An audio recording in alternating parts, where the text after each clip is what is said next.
Chapter 4. Meetings Management. 4.1. Why do meetings start late, drag on forever, and fail to accomplish anything? Successful meetings are brief, focused, and productive. They happen by design, not by inadvertence. When meetings are run efficiently and effectively, they can begin on time, accomplish the goals for which they are being held, and end on time, and maximize human effort. How can you maximize the benefits of meetings? By setting ground rules when you first begin a series of meetings. These guidelines can, then, be used to control fractious behavior when it occurs. Among the questions that such ground rules should address are the following. Where and when will meetings be held? How will the need for emergency meetings be handled? How long will meetings last? How will decisions be reached? How will the team work with other groups within the organization? Who will be responsible for preparation of meeting minutes? Who will handle communication with senior management, if need be? How will the team handle conflicts and disagreements among its members? Will the team evaluate each session after the fact to help improve subsequent sessions? Tell me more. The nature of the meeting will determine the questions raised and their answers. A meeting of staff members headed by you, for instance, will require fewer questions than a cross-functional group meeting in which the heads of various areas of your organization are represented.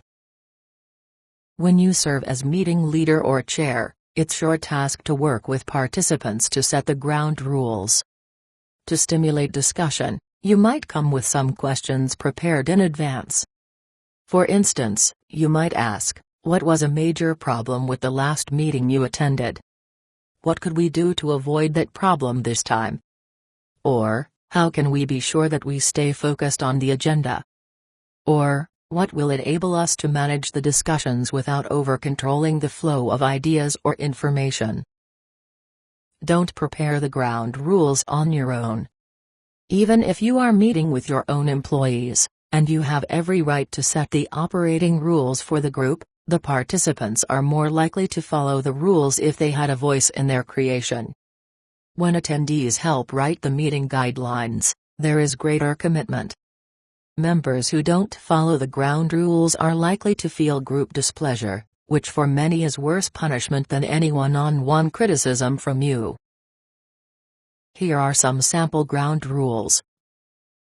All meetings will begin and end on schedule. The position of chair will be rotated. Discussion time will be limited to that set on the agenda. Meetings will be held every second Tuesday, from 9:15 to 11 a.m., in the conference room. 3 days prior to the meeting, members will receive a copy of the agenda and any handouts to read and come prepared for the discussion. The focus will be on issues, not personalities. Only one member will talk at a time. Decisions will be made by consensus. The group will evaluate each meeting to determine progress toward its objective and the quality of the meeting itself. Such rules will mean nothing if they aren't followed. If you find they aren't, you, as a team leader, can interrupt the meeting to remind a member of the meeting's guidelines. If you are the meeting chair, you might prefer to take the offending member aside during a break or after the meeting. You also have to follow the rules yourself.